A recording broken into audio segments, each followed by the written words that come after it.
Isang malakas na kalabog ang gumising sa diwa ni Maria Elena. Napatalo ng kanyang puso at ang kapeng hawak niya ay bahagyang umalog. Lumikha ng maliit na bilog ng mantsa sa ibabaw ng kanyang mesa. Sa labas ng bintana ng coffee shop, isang eksena ng kaguluhan ang sumalubong sa kanya. Isang modernong truck ang biglang huminto sa gitna ng abenida. Ang tunog ng preno nito ay tila isang sigaw na pumunit sa maingay. Ngunit ritmikong daloy ng trapiko sa Maynila. Para kay Maria Elena, ang araw na yon ay nagsimula tulad ng dati. Parehong kape, parehong mesa sa tabi ng bintana, parehong pakiramdam ng pagiging isang manonood lamang sa buhay na nagdaraan. Sa edad na 42, ang buhay niya ay isang maayos na listahan ng mga gawain, trabaho bilang accountant, uwi sa apartment, manood ng TV, matulog, paulit-ulit. Isang ligtas na routine, ngunit sa kaibuturan ng kanyang puso, pakiramdam niya ay para siyang isang makinang matagal nang hindi gumagana ng tama. Katulad ng truck na ngayon ay paralisado sa gitna ng kalsada. Nagsimulang magbusina ang mga sasakyan sa likuran, mga sigaw ng driver, mga kamay na kumakaway sa inis. Ngunit ang pansin ni Maria Elena ay napunta sa isang lalaki. Hindi ito ang driver, isa itong estranghero. Nakasuot ng maruming damit at lumanang tsinelas, halatang isa sa mga taong tinatawag nilang taong grasa. Ngunit may kakaiba sa kanya. Habang ang lahat ay nagkakagulo, siya ay mahinahon. Sa halip na makisali sa ingay, lumapit siya sa unahan ng truck at nagsimulang itulak ito, mag-isa. Ang kanyang mga braso ay payat, ngunit ang kanyang determinasyon ay buo. Bawat tulak ay may bigat, hindi lang ng truck, kundi ng isang dignidad na hindi kayang burahin ng dumi sa kanyang mukha. Naramdaman ni Maria Elena ang isang kirot sa kanyang dibdib, isang paghanga, isang awa. Ilang sandali pa, isang mamahaling itim na sasakyan ang pumarada sa gilid. Bumaba mula rito ang isang binatang lalaki na nakasuot ng isang planchado at mamahaling suit. Ang buhok ay maayos, na nakaslicked back, at ang kanyang mukha ay puno ng pagkainis. Kinuha niya ang kanyang cellphone. "What's happening? I gave you one job. Isa lang. Ang ayusin yan." Sigaw niya sa kausap sa telepono. "I don't care. I need that truck running by noon." Ibinaba niya ang tawag ng may pagdabog. Siya si Adrian Vergara, ang batang CEO ng Vergara Transport, isang pangalan na kilala sa industriya. At ang truck na yon ay ang pinakabago niyang proyekto, isang prototype na dapat sana ay magpapatunay sa kanyang galing. Nilapitan ni Adrian ang kanyang mga tauhan na tila wala ring magawa. Ano? Walang nakakaalam kung anong problema? Walang makasagot. Napabuntong hininga si Adrian, ang kanyang pagkadismaya ay halos mababasa sa hangin.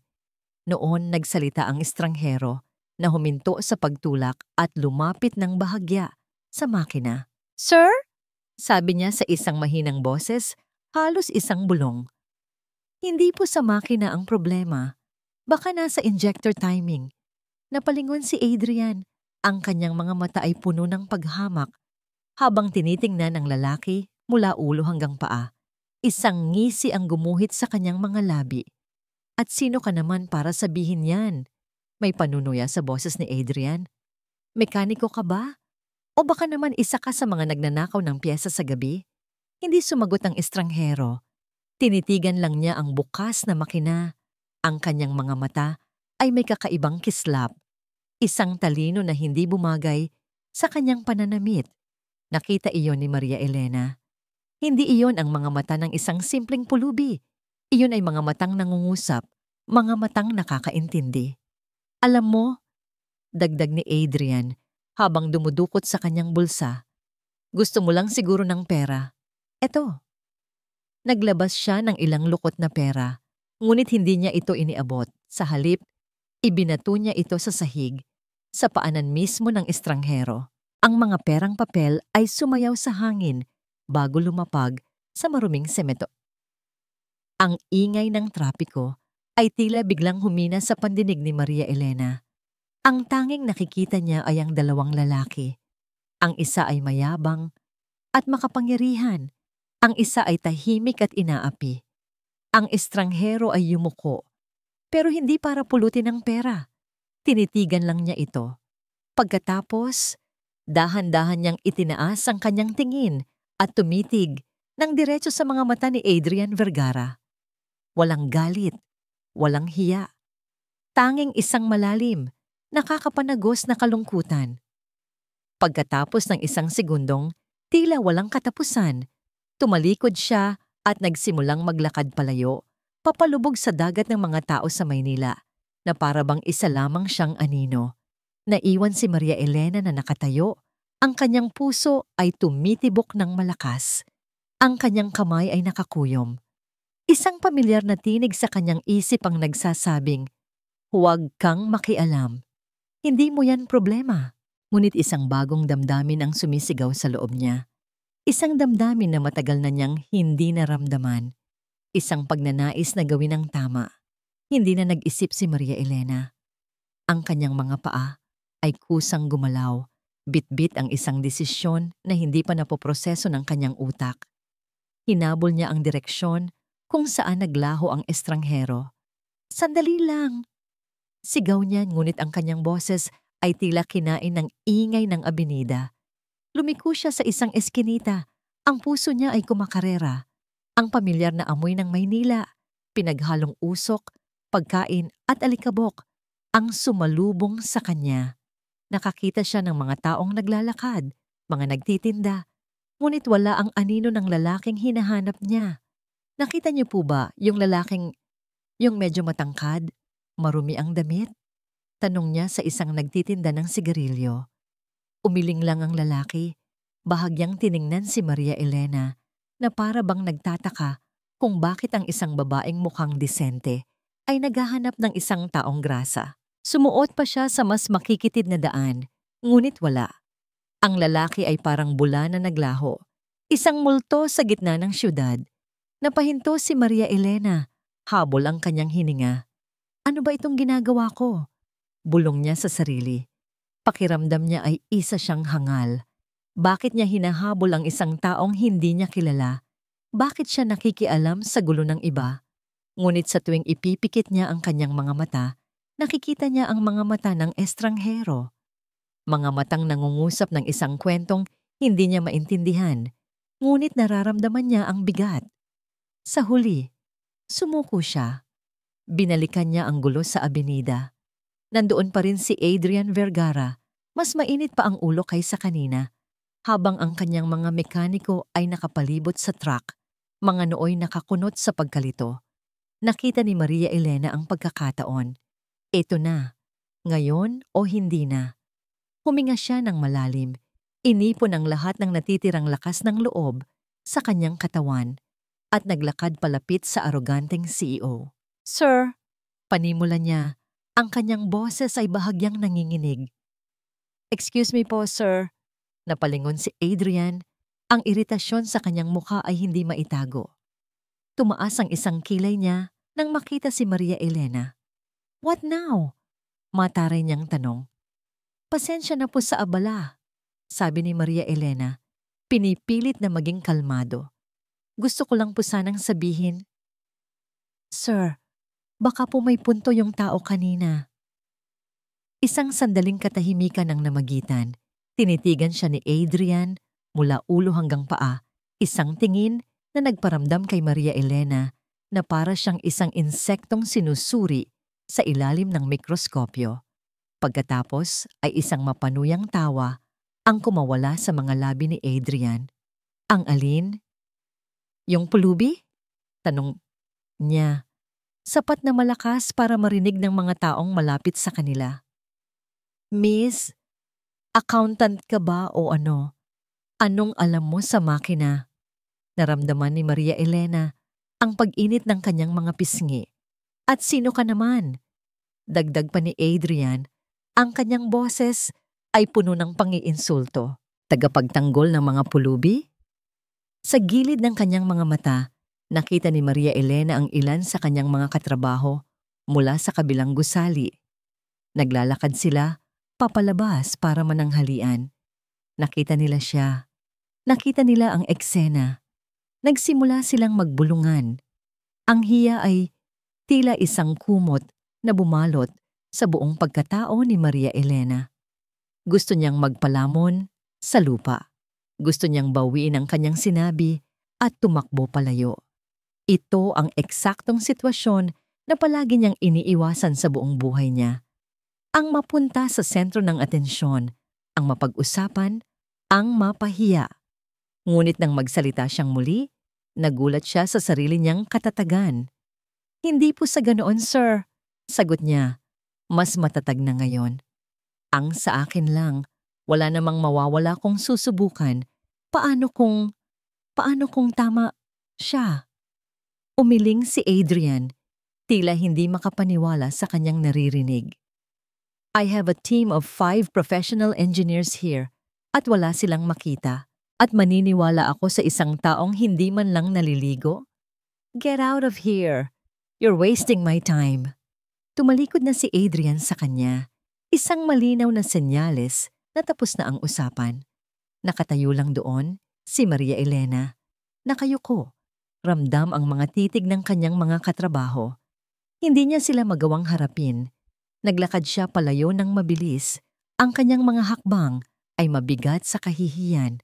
Pero sa ilalim ng lahat ng yon, may isang maliit na bahagi sa kanya na hindi nagsisisi. Ang biyahe pa uwi ay isang malabong alaala. Pagdating niya sa kanyang apartment, isinara niya ang pinto at sumandal dito. Ang katahimikan ng kanyang tahanan ay isang malaking kontraste sa ingay na nagaganap sa kanyang isipan. Paulit-ulit na naglalaro sa isip niya ang bawat eksena. Ang pagbato ng pera, ang paghabol niya, ang mapanuyang mukha ni Adrian Vergara, ang mga bulungan, pero higit sa lahat, ang mga mata ng estranghero. Mga matang parang nakakita na ng katapusan ng mundo at nakaligtas. Kumuha siya ng isang basong tubig, umaasang papawiin nito ang apoy sa kanyang lalamunan. Bakit siya apektado ng ganito? Dahil ba sa awa? O dahil may nakita siyang pamilyar sa mga matang yon? Isang kalungkutan na minsan na rin niyang naramdaman. Umupo siya sa kanyang sofa. Ang katawan niya ay pagod, ngunit ang isip niya ay hindi mapakali. Maya-maya, isang tunog ang bumasag sa katahimikan, ang tunog ng kanyang cellphone. Isang text message mula ito kay Sandra, ang kanyang katrabaho at kaibigan. Binuksan niya ito ng may kaba.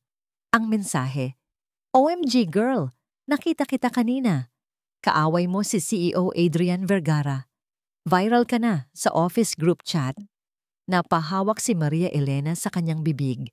Ang problemang akala niya ay iniwan niya sa kalsada ay sumunod pala sa kanya hanggang sa loob ng kanyang tahanan. Ang pinto ng kanyang opisina ay nagsara ng may marahan, ngunit mabigat na tunog. Sa loob ng marangyang silid na yon, sa tuktok ng Vergara Tower, si Adrian Vergara ay tila isang haring walang kaharian. Ang amoy ng mamahaling leather at air freshener ay hindi kayang tabunan ang amoy ng kanyang kabiguan. Ibinagsak niya ang kanyang briefcase sa isang upuan at marahas. Nahinubad ang kanyang coat. Niluwagan niya ang kanyang kurbata na para bang sinasakal siya nito. Mula sa kanyang bintana, tanaw niya ang kumikinang na mga ilaw ng syudad, isang patunay ng kapangyarihan at tagumpay. Ngunit ngayong gabi, ang mga ilaw na yon ay tila nangungutya sa kanya. Isang truck. Isang bisit na truck ang sumisira sa lahat ng kanyang pinaghirapan. Biglang tumunog ang kanyang private line. Isang numero lang ang tumatawag doon, ang kanyang ama. Huminga siya ng malalim bago sagutin. "Dad." "Adrian?" Ang boses sa kabilang linya ay kalmado, ngunit may bigat na parang yelo. "Tumawag sa akin ang kliyente. Nagtatanong sila tungkol sa prototype. Sinabi ko sa kanila na on schedule tayo. Huwag mo akong ipapahiya." There was a minor setback. Minor setback? Putol ng kanyang ama. Ang truck ay nasa gitna ng abenida kaninang hapon. Iyan ba ang tinatawag mong minor? Vergara ka pa naman. Isang Vergara. Hindi kayang patakbuhin ang sarili niyang makina. Bawat salita ay isang dagok sa kanyang ego.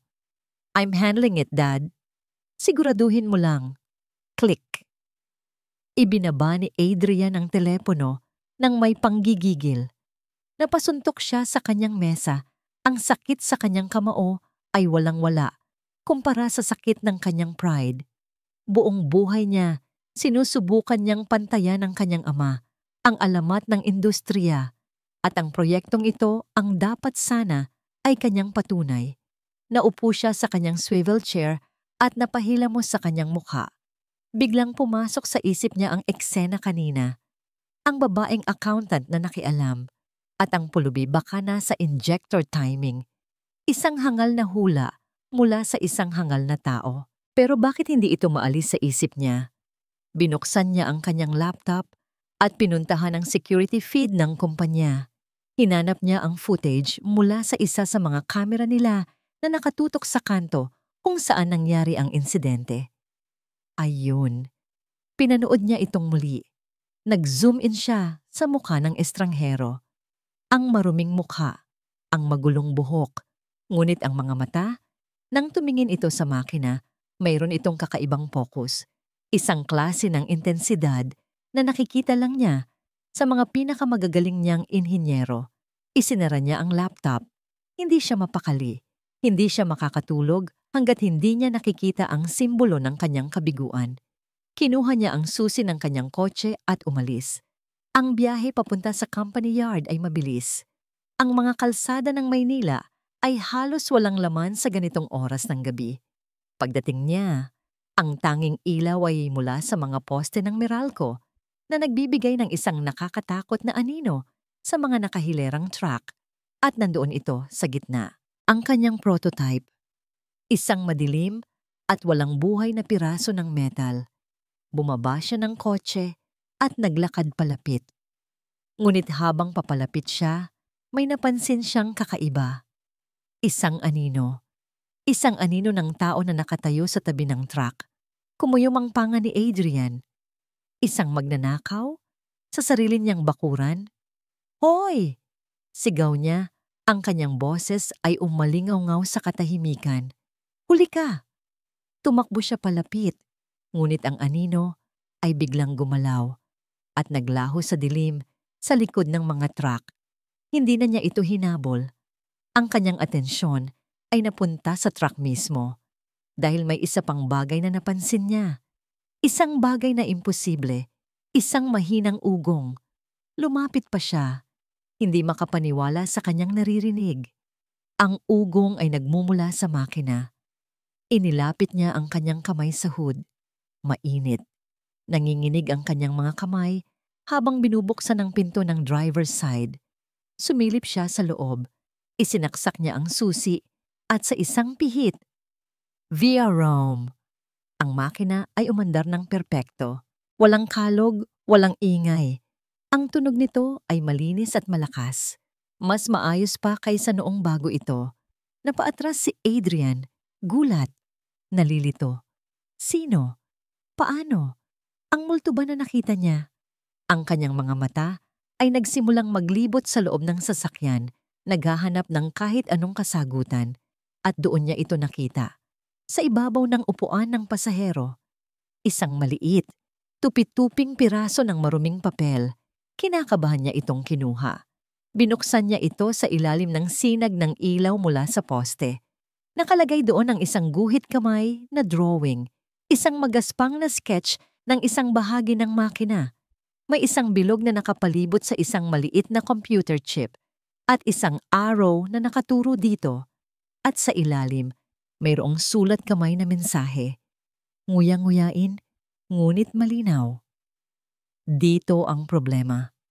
Hindi sa makina, kundi sa puso. Kinabukasan, si Adrian Vergara ay hindi ang CEO na umalis sa opisina kahapon. Ang iritasyon ay napalitan ng isang matinding determinasyon. Ang pagkadismaya ay napalitan ng isang nakakaintrigang misteryo. Sa kanyang mesa, Sa ilalim ng isang paperweight na kristal, nakalatag ang maruming piraso ng papel. Ang sulat kamay na mensahe ay tila isang kodigo na kailangan niyang maintindihan, hindi sa makina, kundi sa puso. Puso, ang core ng makina, o isang metapora. Anuman ito, isang tao lang ang nakakaalam ng sagot at kailangan niya itong mahanap. Ipinatawag niya ang isang agarang pulong kasama ang kanyang technical team.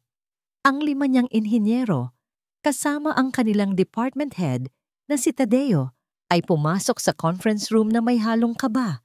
Inaasahan nila ang isa na namang sermon, ngunit hindi iyon ang nangyari. "Good morning," sabi ni Adrian. Ang kanyang boses ay kalmado at seryoso. "The prototype is running." Nagkatinginan ang mga inhinyero, puno ng pagkalito. Sir?"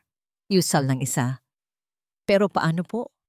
Iniwan po naming—" "I know," putol ni Adrian. Ipinakita niya sa malaking screen ang isang litrato ng piraso ng papel.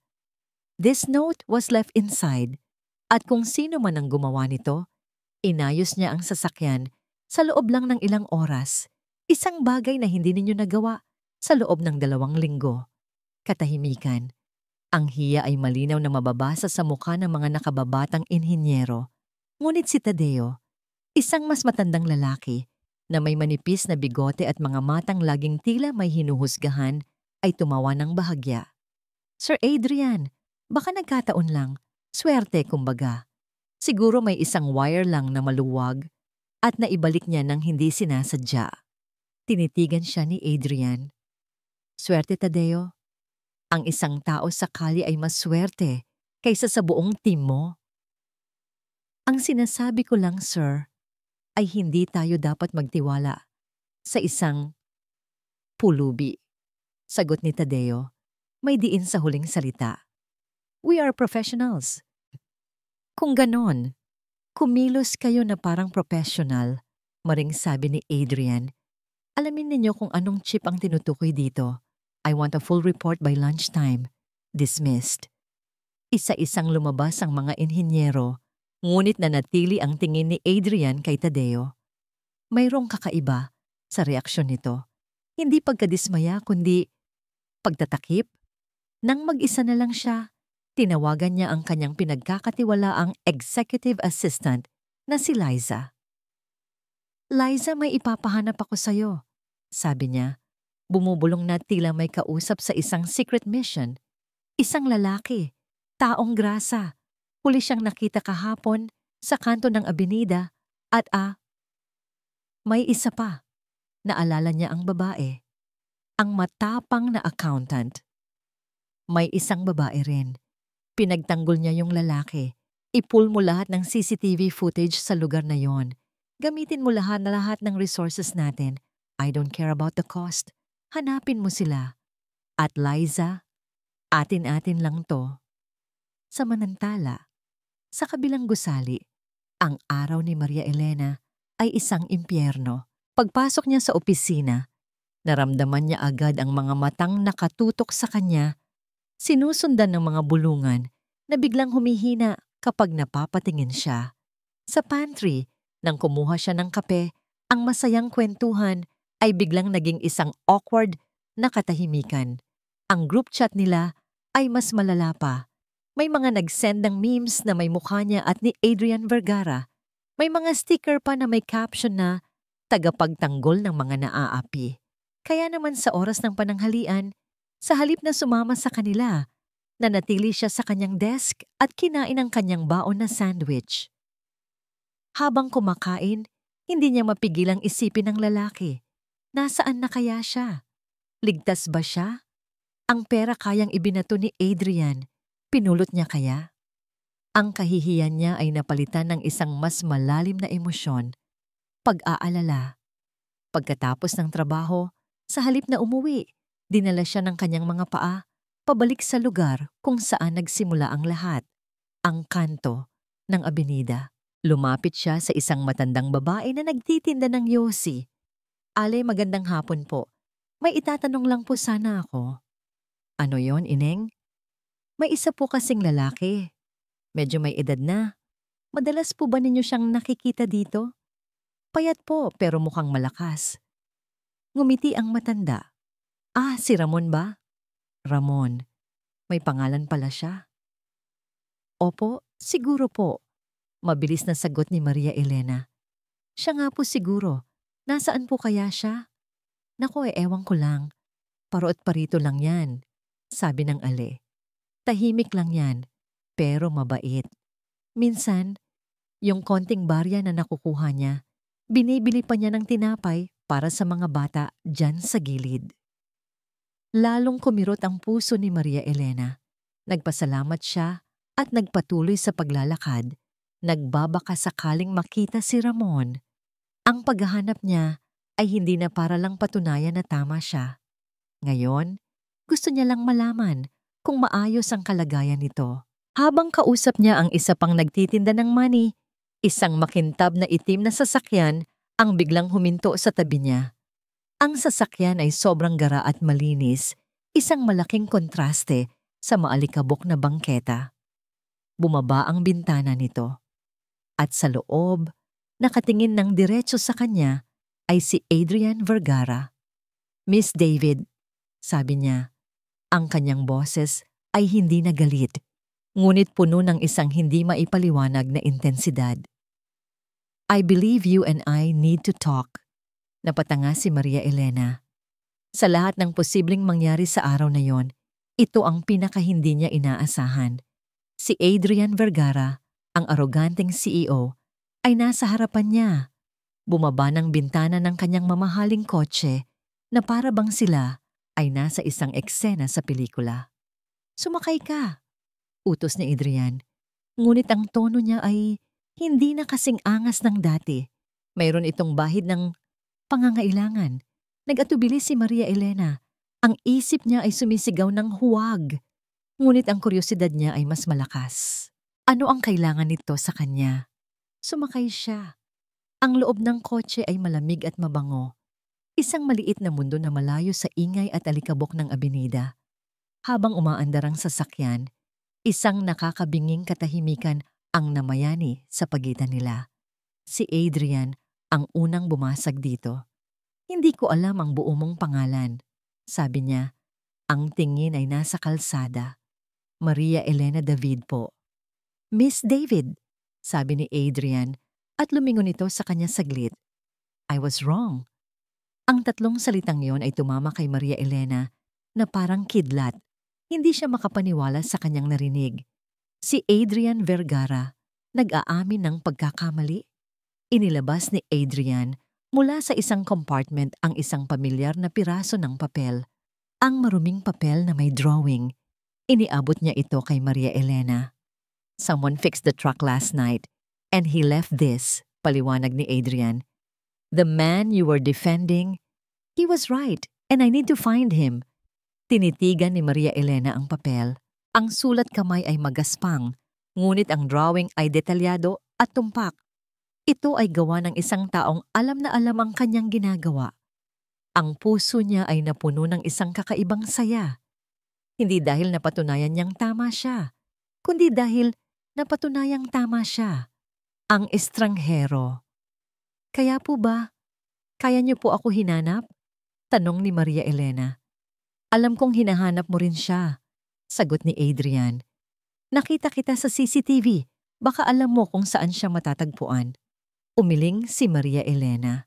Hindi ko po alam, pero ang sabi ng tindera kanina, Ramon daw po ang pangalan niya. Ramon?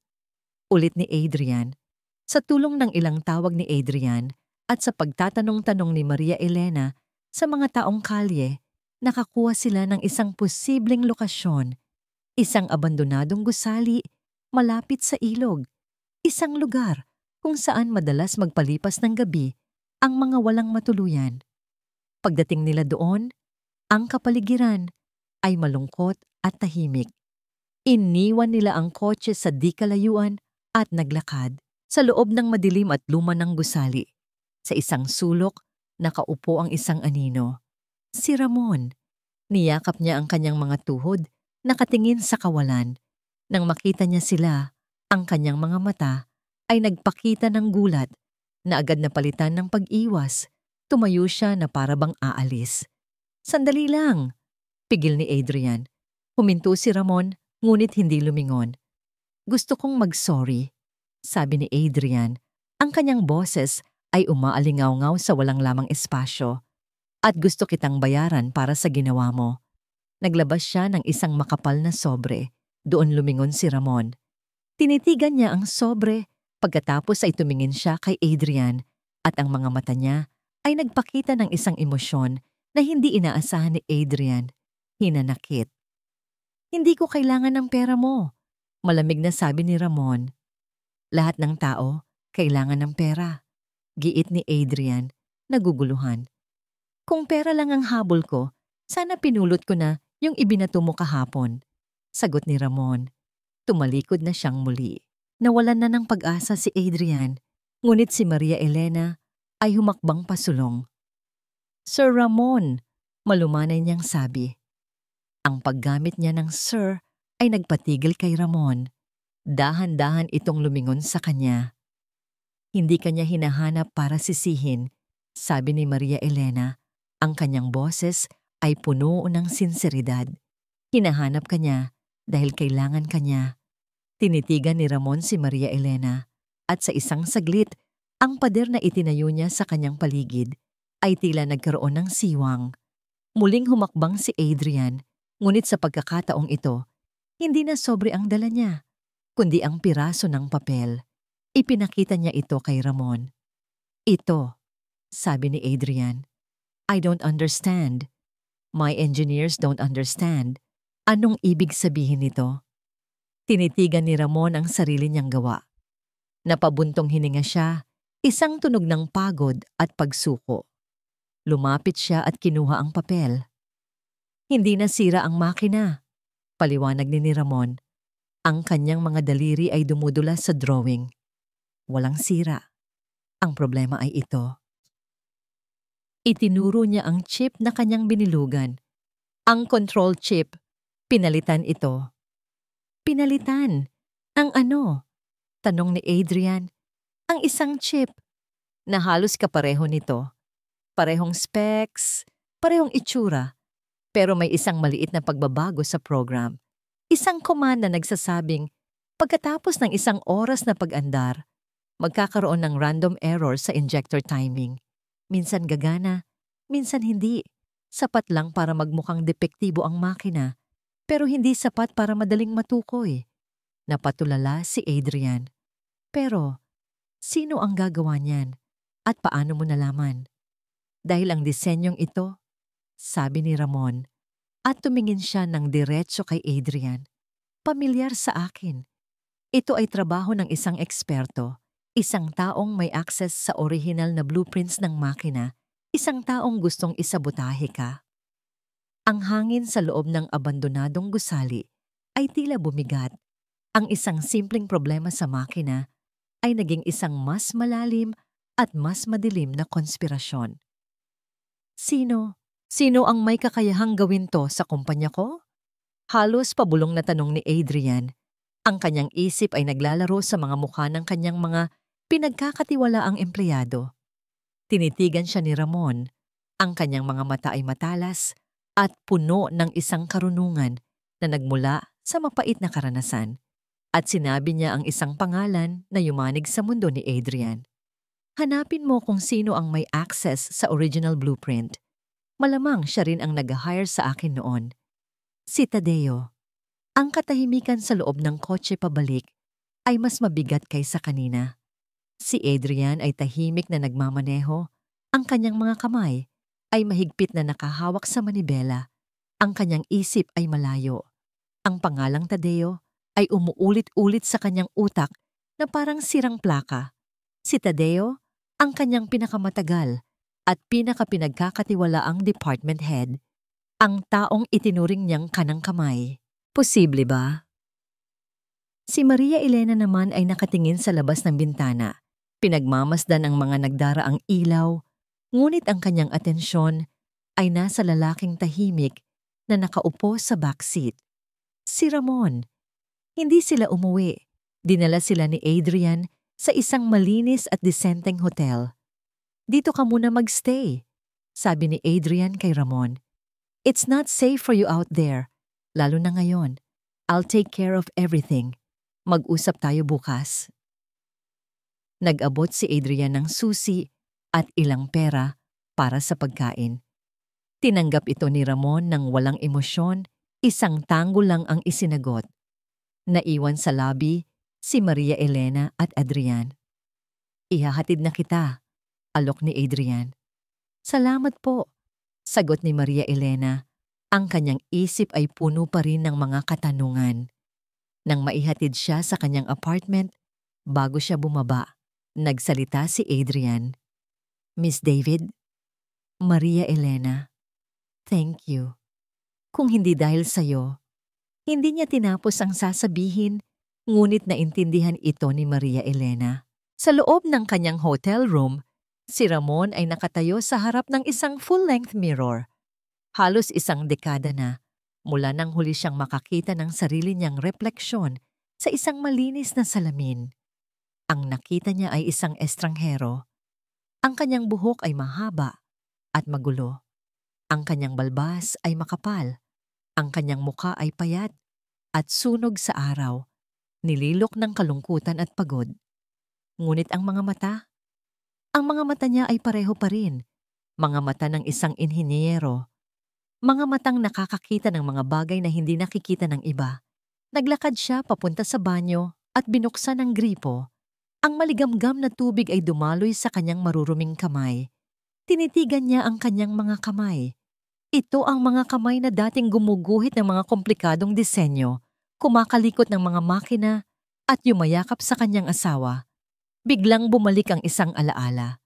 Si Elena, ang kanyang yumaong asawa, ay nakangiti sa kanya. Ang galing-galing mo talaga, Mon, sabi nito, habang pinupunasan ang grasa sa kanyang pisngi. Balang araw, makikilala ang pangalan mo sa buong mundo. Napapikit siya ng mariin. Ang alaala ay isang matamis na lason. Hinubad niya ang kanyang maruruming damit at pumasok sa shower. Habang ang tubig ay nililinis ang dumi sa kanyang katawan, naisip niya kung kaya rin nitong linisin ang dumi sa kanyang kaluluwa. Kinabukasan, si Adrian ay nagsimula ng isang tahimik na investigasyon. Hindi niya direktang kinumpronta si Tadeo. Sa halip, inutusan niya si Liza na i-audit ang lahat ng gastos at ulat na isinumite ni Tadeo para sa prototype project. I want to see every receipt, every email, every logbook entry, sabi niya. Look for anything unusual, anything at all. Samantala, si Maria Elena ay hindi mapakali sa kanyang opisina. Ang tsismis tungkol sa kanya ay humupa na, ngunit napalitan ito ng kanyang sariling mga alalahanin. Kumain na kaya si Ramon? Maayos ba siya? Sa oras ng pananghalian, hindi na siya nagdalawang isip. Bumili siya ng mainit na sinigang sa isang kalapit na karinderya at pumunta sa hotel kung saan iniwan ni Adrian si Ramon. Nang kumatok siya sa pinto, nag-aalangan pa itong bumukas. Sumilip si Ramon. Ang buhok ay basa pa at nakasuot ng isang simpleng t-shirt na marahil ay binili niya gamit ang perang bigay ni Adrian. Mas malinis na siyang tingnan at mas nakikita na ngayon ang talino sa kanyang mga mata. Ma'am Maria Elena, gulat niyang sabi. Maria Elena na lang po. Ngiti niya. Nagdala po ako ng tanghalian. Paborito ko po ito. Sana magustuhan ninyo. Pinapasok siya ni Ramon. Ang silid ay malinis. Ngunit ang kama ay hindi pa rin nagagalaw. Halatang hindi siya natulog doon. Habang kumakain sila sa maliit na mesa, sinubukan ni Maria Elena na basagin ang katahimikan. Dati po pala kayong inhinyero. Tumango si Ramon. Oo, matagal na panahon na. Bakit po kayo huminto? Napabuntong hininga si Ramon. Tumingin siya sa labas ng bintana. Ang kanyang mga mata ay naglakbay sa nakaraan. Mahal na mahal ko ang asawa ko. Nagkasakit siya. Isang malubhang sakit. Kinailangan niya ng palaging pag-aalaga. Iniwan ko ang trabaho ko para sa kanya. Pagpapatuloy niya. Ibinenta ko lahat ng ari-arian namin para sa mga gamot at operasyon. Pero hindi pa rin sapat. Huli na ang lahat. At nang mawala siya, nawala na rin ang lahat sa akin. Naramdaman ni Maria Elena ang bigat ng bawat salita. Wala po kayong kasalanan. Mayroon, mabilis na sagot ni Ramon at isang anino ng matinding pagsisisi ang dumaan sa kanyang mukha. Masyado akong naging abala sa trabaho ko noon. Masyado akong nangarap. Hindi ko napansin na unti-unti na pala siyang humihina. Kung nalaman ko lang sana ng mas maaga, hindi na niya tinapos. Ang katahimikan na sumunod ay puno ng mga salitang hindi kayang bigkasin. Sa Vergara Tower, nagring ang telepono ni Adrian, ang kanyang ama. Adrian, nakarating sa akin ang balita. Bungad nito. Bakit mo pinatira sa hotel ang isang taong grasa? Nababaliw ka na ba? Pinagtatawanan na tayo ng mga board members. Paalisin mo yan. Huwag mong dungisan ang pangalan natin dahil sa isang walang kwentang tao. Habang si Adrian ay nakikipagtalo sa kanyang ama, sa hotel, si Tadeo, na nakatanggap ng tip mula sa isang empleyado sa lobby, ay nagmamadaling pumasok sa opisina ni Adrian. Ang kanyang muka ay nagpapahayag ng isang pekeng pag-aalala. Sir Adrian, may nalaman po ako tungkol sa pulubing yan, sabi niya. Habol ang hininga. Inilapag niya ang isang folder sa mesa ni Adrian. Kailangan niyo po itong makita. Delikado siyang tao. Tinitigan ni Adrian ang folder na inilapag ni Tadeo sa kanyang mesa. May nakasulat dito sa labas. Confidential de la Peña, Ramon C. Ano to, Tadeo? Tanong ni Adrian. Sinisikap na itago ang kanyang pagkagulat. Isang background check, sir. Sagot ni Tadeo. Ang kanyang boses ay puno ng pekeng pag-aalala. May mga connection po ako sa dati niyang kumpanya. Nalaman ko kung bakit talaga siya umalis. Hindi dahil sa asawa niya. Oh well, bahagi lang yon ng kwento. Binuksan ni Adrian ang folder. Ang kanyang mga mata ay mabilis na nagbasa sa mga dokumento sa loob. May mga kopya ng mga ulat, mga memo, at isang termination letter. Ayon sa mga papel, si Ramon de la Peña ay hindi nag-resign. Siya ay tinanggal. Ang dahilan? Gross negligence and incompetence. Nakasaad doon na isang malaking proyekto na pinamumunuan niya ay nagresulta sa isang catastrophic failure, isang malawakang pagkasira ng mga makina na nagdulot ng milyon-milyong pisong pinsala sa kumpanya. Bawat pahina ay isang patalim na tumutusok sa nabubuong tiwala ni Adrian. Ang kwento ay perpektong tinahi. May mga testimonya pa mula sa mga dating katrabaho ni Ramon na nagsasabing siya ay naging pabaya at palaging wala sa sarili noong mga huling buwan niya sa kumpanya. He was a disgrace, sir. Dagdag ni Tadeo na tila isang buwitre na nag-aabang sa mamatay na biktima. Inilihim nila ang buong detalye para protektahan ang pangalan ng kumpanya. Pero ang totoo, muntik na niyang ikalugi ang isang buong dibisyon. Kaya siya nagtago, kaya siya naghirap. Yan ang totoo niyang kwento. Pagkaalis ni Tadeo, naiwan si Adrian na nakatulala. Ang mga dokumento ay mukhang lehitimo. Ang mga detalye ay kapanipaniwala. At mas masahol pa, tumutugma ito sa babala ng kanyang ama.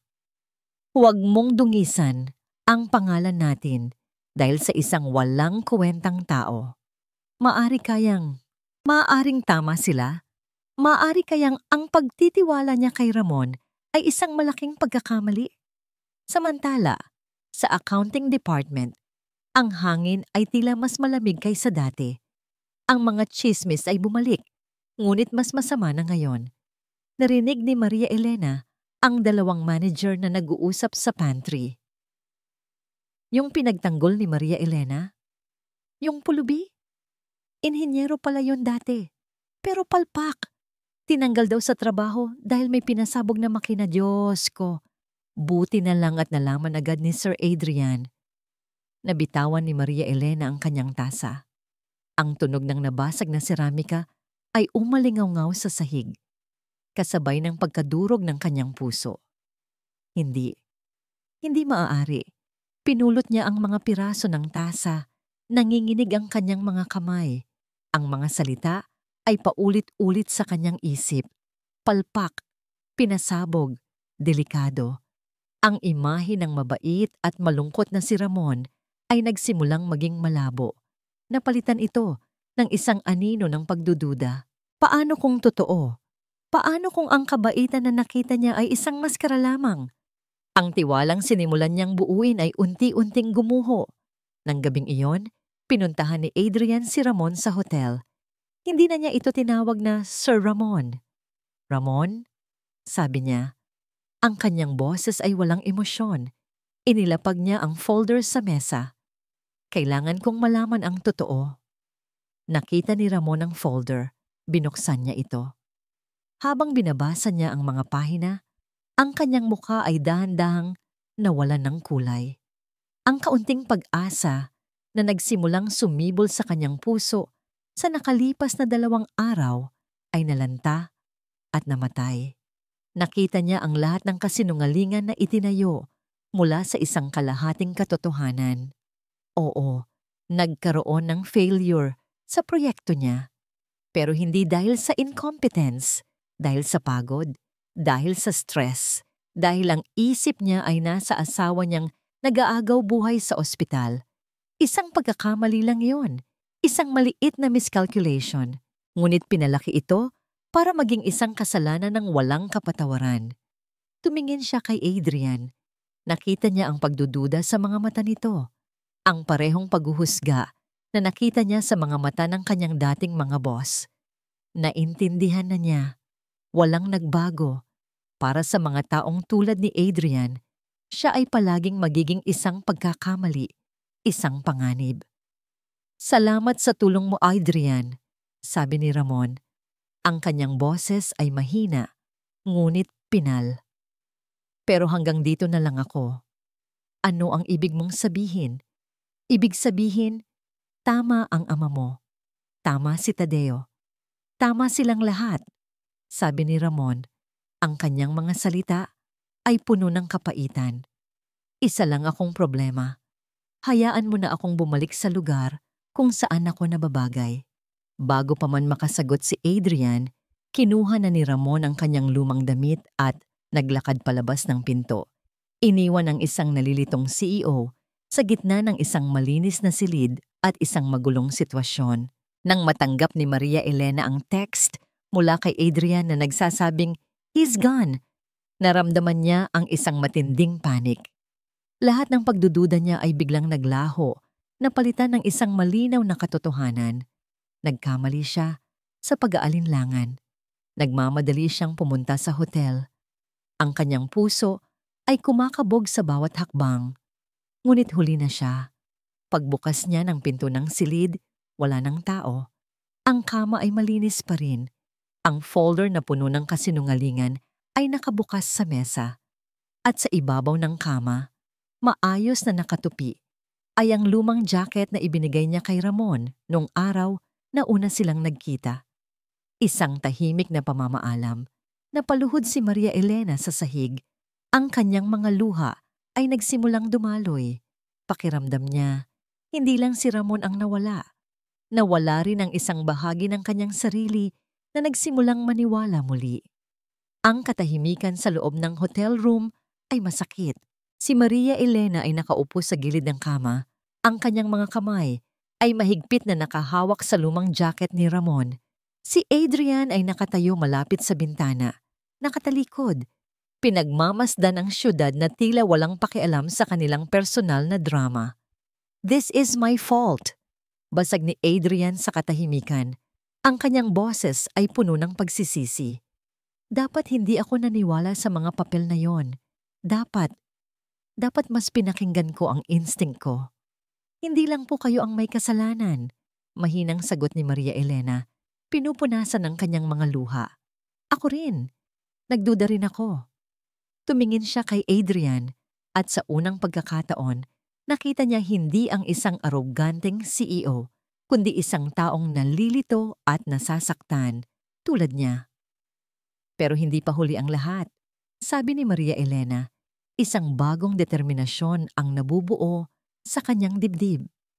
Hindi tayo pwedeng sumuko. Kailangan natin siyang hanapin. Saan? Tanong ni Adrian. Ang kanyang boses ay walang pag-asa. Ang laki ng Maynila. Pwede siyang maging kahit sino, kahit saan. Napaisip si Maria Elena. Sinubukan niyang alalahanin ang bawat salita. Bawat detalye ng kanilang maikling pag-uusap ni Ramon. Ang kwento tungkol sa kanyang asawa, ang sakit, ang pagsisisi, at bigla, isang imahe ang pumasok sa kanyang isip. Mahal na mahal ko ang asawa ko. May isa po akong lugar na naiisip, sabi niya, dahan-dahang tumatayo. Noong nag-usap kami, nabanggit niya ang asawa niya. Ang mga taong nawalan, minsan bumabalik sila sa mga lugar na nagpapaalala sa kanila ng mga masasayang sandali o sa lugar kung saan sila huling naging buo. Anong lugar yon? Hindi niya sinabi ng diretso, pag-amin ni Maria Elena, pero may nabanggit siyang isang maliit na detalye na mahilig daw magsimba ang asawa niya sa isang lumang simbahan malapit sa ilog. Isang simbahang gawa sa bato na hindi gaanong pinupuntahan ng tao. Isang sinag ng pag-asa ang sumilay sa mga mata ni Adrian. Hindi ito sigurado, ngunit mas maganda na ito kaysa sa wala. Sumakay sila muli sa kotse. Ang gabi ay tila mas madilim ngayon. Naghahanap sila sa mapa ng mga lumang simbahan malapit sa Pasig River. May iilang lumabas at isa-isa nila itong pinuntahan. Ang una ay sarado na. Ang pangalawa ay moderno na pala. Ang pangatlo ay mali. Ang pag-asa ay unti-unting nauubos kasabay ng gasolina ng sasakyan. Nang malapit na silang sumuko, nakita nila ito. Isang maliit, halos nakatagong simbahan sa dulo ng isang makipot na kalye, gawa sa lumang adobe, tahimik at solemne sa ilalim ng buwan. Ang Our Lady of the Forsaken Parish. Ang pangalan pa lang ay tila isang senyales na. Pinarada ni Adrian ang kotse at sabay silang bumaba. Ang pinto ng simbahan ay bahagyang nakaawang. Dahan-dahan silang pumasok. Ang loob ay malamig at tahimik. Ang tanging ilaw ay nagmumula sa mga kandilang nakasindi malapit sa altar. At doon, sa isa sa mga pinakaunang bangko, nakaupo ang isang lalaki. Nakayuko, tahimik na nagdarasal o marahil ay nag-iisip lang, si Ramon. Naglakad sila palapit, ang kanilang mga yapak ay tila napakalakas sa kabila ng katahimikan. Naramdaman ni Ramon ang kanilang presensya at dahan-dahan siyang lumingon. Ang kanyang mga mata ay mapula at namamaga. Walang nagsalita sa unang ilang segundo. Tanging ang mga titig nila ang nag-uusap. Si Adrian ang unang humakbang. Huminto siya sa harap ni Ramon. Sinungaling si Tadeo, sabi ni Adrian. Ang kanyang boses ay diretso at walang paligoy. I had my assistant dig deeper. The catastrophic failure. Totoo, nangyari. Pero ang hindi sinabi sa report ay ikaw mismo ang gumawa ng paraan. Para ma-contain ang damage, you saved the company from bigger losses. They made you a scapegoat to cover up their own faulty equipment. Tumingin lang si Ramon. Walang reaksyon. Tila manhid na sa sakit. I'm sorry, Ramon. Pagpapatuloy ni Adrian. I'm sorry for doubting you. I'm sorry for being an arrogant fool. Inilabas muli ni Adrian ang isang sobre. Ngunit sa pagkakataong ito, hindi ito sobre ng pera. Isa itong sobreng may logo ng Vergara Transport. This is a formal offer, sabi ni Adrian. A very generous one. Enough for you to start a new life. Buy a house, a car, anything you want. You deserve it. Tinitigan ni Ramon ang sobre. Pagkatapos ay umiling siya. Hindi ko yan kailangan, mahina niyang sabi. Then what do you need? Halos desperadong tanong ni Adrian. Sabihin mo, ibibigay ko. Tumingin si Ramon mula kay Adrian, papunta kay Maria Elena, na tahimik na nakatayo sa gilid, Ang kanyang mga mata ay puno ng pag-unawa. At sa wakas, nagsalita si Ramon, hindi bilang isang biktima, kundi bilang isang taong alam na ang kanyang halaga. Hindi pera ang kailangan ko, sabi niya. Ang kanyang boses ay nagkaroon ng bagong lakas. Ang kailangan ko ay isang pagkakataon, isang segundong pagkakataon para itama ang mga bagay, para patunayan na hindi ako isang pagkakamali. Tumingin siya ng diretso kay Adrian, at kailangan kita para bigyan ako ng pagkakataong yon. Natigilan si Adrian. Ang mga salitang yon ay mas malakas pa kaysa sa kahit anong sampal. Hindi awa ang hinihingi ni Ramon, kundi respeto. Hindi limos, kundi isang trabaho. Lumapit si Maria Elena. Adrian, sabi niya, huwag niyo po siyang bigyan ng pera. Bigyan niyo po siya ng posisyon. Isang posisyon kung saan magagamit niya ang galing niya. Iyon po ang kailangan niya para muling mabuo ang sarili niya. Tumingin si Adrian kay Ramon at nakita niya hindi ang isang pulubi, hindi ang isang biktima, kundi ang isang henyo, isang kasosyo. You're right, sabi ni Adrian. Ramon, I'm not offering you money anymore. I'm offering you a partnership. Help me fix my company. Help me build something new.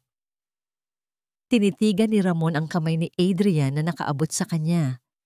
Pagkatapos ay tumingin siya kay Maria Elena na tumango sa kanya ng may isang maliit na ngiti at sa unang pagkakataon, sa loob ng maraming taon, isang tunay na ngiti ang dahan-dahang sumilay sa mga labi ni Ramon. May isang paraan para mapatunayan ang lahat, sabi niya.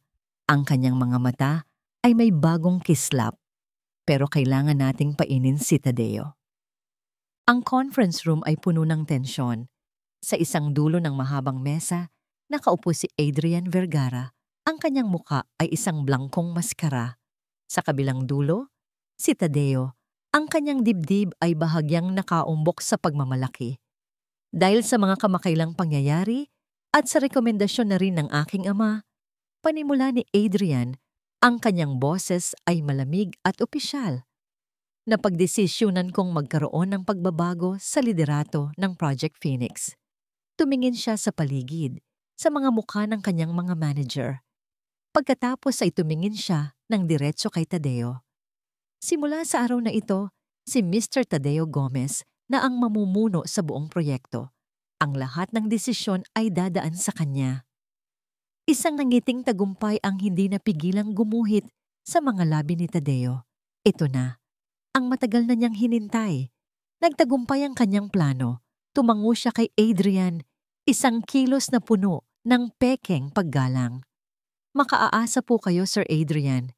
Hindi ko po kayo bibiguin. I'm counting on it, sagot ni Adrian bago tumayo.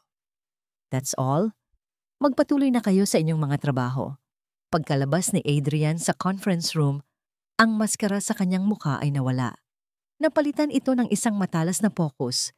Dumiretso siya sa isang maliit at hindi ginagamit na server room sa kabilang palapag. Pagbukas niya ng pinto, nandoon si Ramon, nakaupo sa harap ng isang setup ng 3 monitor. Ang mga screen ay puno ng mga linya ng code at mga bintana ng system directories. Kumagat na siya, sabi ni Adrian. Tumango si Ramon, hindi inaalis ang tingin sa monitor. Naghintay lang siya ng tamang tiyempo. Akala niya, nanalo na siya. Ang tanong, kailan siya kikilos? Tanong ni Adrian, ang kanyang puso ay nagsisimulang bumilis. Hindi siya magtatagal, sagot ni Ramon. Alam niyang may board meeting bukas ng umaga. Gusto niyang may maipakitang resulta para masigurado ang posisyon niya. Ngayong gabi, tiyak na susubukan niyang kunin ang core schematics ng prototype. At nagsimula ang kanilang paghihintay. Oras ang lumipas. Sa monitor, nakikita nila ang bawat kilos ni Tadeo sa network ng kumpanya. Nagbukas ito ng mga email, nagbasa ng mga report. Lahat ay normal. Ngunit alam ni na Adrian at Ramon na ito ay isang palabas lamang. Hanggang sa Bandang 10:00 ng gabi, nagsimula na itong gumalaw. Ayan na, bulong ni Ramon.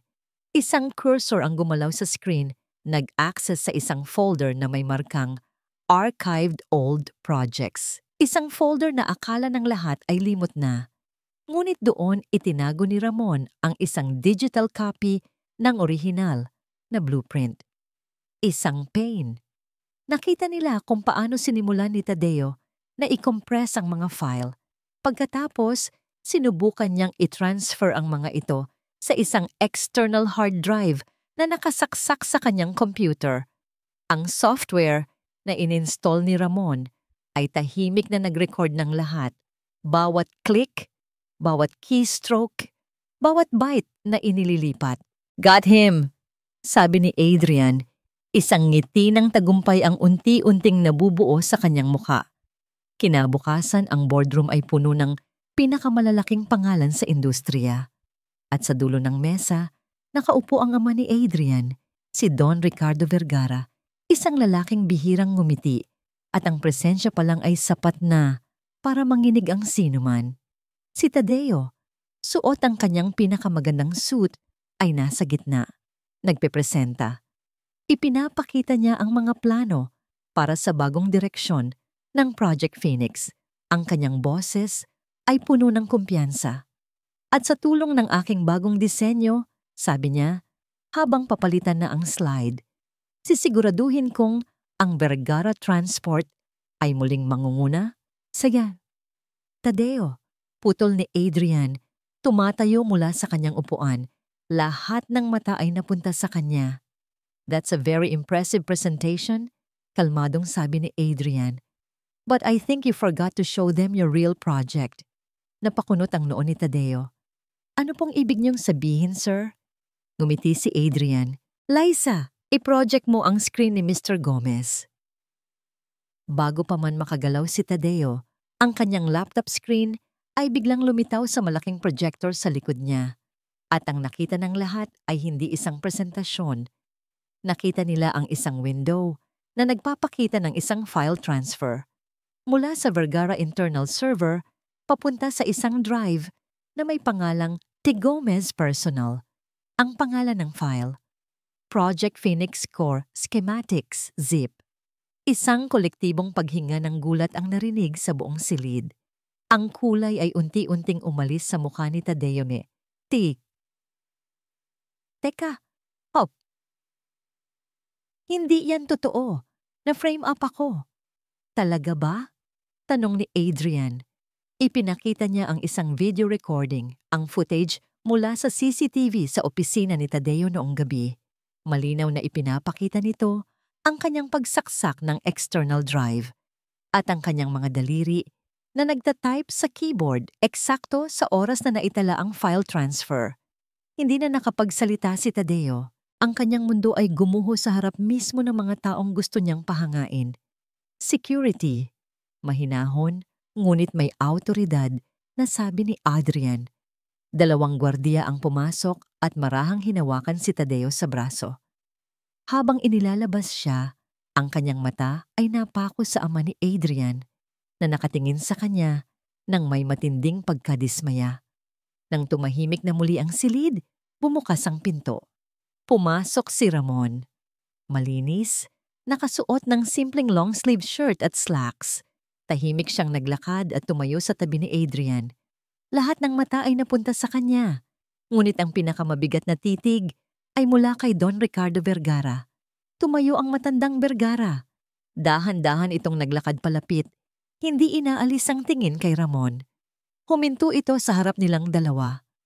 Ang tensyon ay halos hinihiwa ang hangin. Inaasahan ni Adrian ang isang sigaw. Isang sermon, ngunit iba ang nangyari. Itinaas ni Don Ricardo ang kanyang kamay. Inabot niya ito kay Ramon. "Mr. De La Peña," sabi ng matanda. Ang kanyang boses ay malinaw at puno ng isang emosyong hindi pa naririnig ni Adrian mula sa kanya dati. Pagpapakumbaba. "I apologize. Welcome to Vergara Transport." Lumipas ang 6 na buwan. Ang hangin ay napuno ng excitement at amoy ng bagong pintura. Ang Vergara Transport ay naglunsad ng bago nitong R&D facility, isang makintab na gusali ng salamin at bakal na sumisimbolo sa isang bagong panahon para sa kumpanya.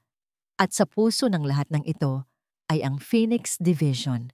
Sa entablado, sa harap ng mga mamamahayag, mga investor at mga empleyado, nakatayo si Adrian Vergara. Ngunit ang Adrian na ito ay iba na. Ang arogansya sa kanyang mga mata ay napalitan ng isang kalmadong kumpiyansa. Ang kanyang nangiti, hindi mahisungoti. Di na mapagmataas kundi tunay. At ang lahat ng ito ay hindi magiging posible kung hindi dahil sa pananaw at henyo ng taong ito, sabi ni Adrian sa mikropono. Siya ang puso sa likod ng makina. Mga kaibigan, kasama, ipinapakilala ko sa inyo ang co-founder ng Phoenix Division, ang aming Chief Technical Innovator, Mr. Ramon de la Peña. Isang masigabong palakpakan ang sumalubong sa paglabas ni Ramon mula sa gilid ng entablado. Nakasuot siya ng isang simpleng barong, maayos ang gupit at malinis ang mukha. Ang pisikal na pagbabago ay kapansin-pansin, ngunit ang tunay na transformasyon ay nasa kanyang mga mata. Ang dating kalungkutan ay naroon pa rin. Isang paalala ng kanyang nakaraan, ngunit ngayon, mayroon na itong kasamang kislap, isang kislap ng layunin at pag-asa. Lumapit siya sa mikropono. Sa gitna ng nagkikislapang mga ilaw ng kamera, ang kanyang mga mata ay naglakbay sa mga tao sa audience. Hinanap niya ang isang partikular na mukha. At natagpuan niya ito. Si Maria Elena.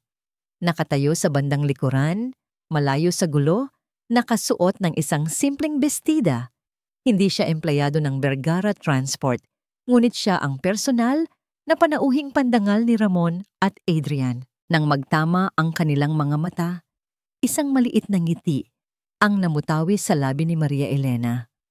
Isang nangiti na nagsasabing, "Alam kong kaya mo." Huminga ng malalim si Ramon.